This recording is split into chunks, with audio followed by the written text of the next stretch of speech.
If you want to go ahead and access out the media files that you have recently opened, then what you can simply do is go to the media menu and then go to recent media option right here. And then you will be able to go ahead and see this. For example, there's many recent media files right here that you can go ahead and access.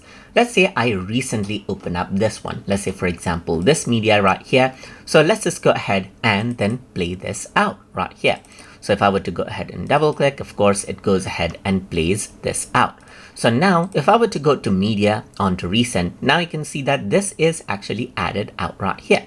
So let's just go around over here and click on this, and this will be loaded out. So let's just go ahead and pause, and let's say, for example, go to the playlist. You can see that there's two of them right there. Let me just go ahead and delete it, go to media, open recent media, and then I'm going to go ahead and select this, and you'll be immediately be playing the video file right here, just like this.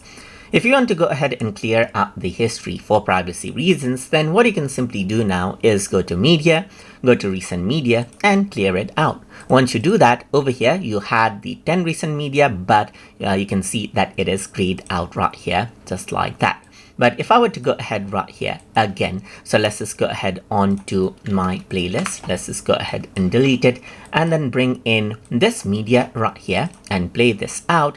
Then you can see that this plays out. And if I were to go to the recent media section again, you will see that video again. And that is how you can utilize the recent media feature inside a VLC Media Player. So I hope you guys learned something as always.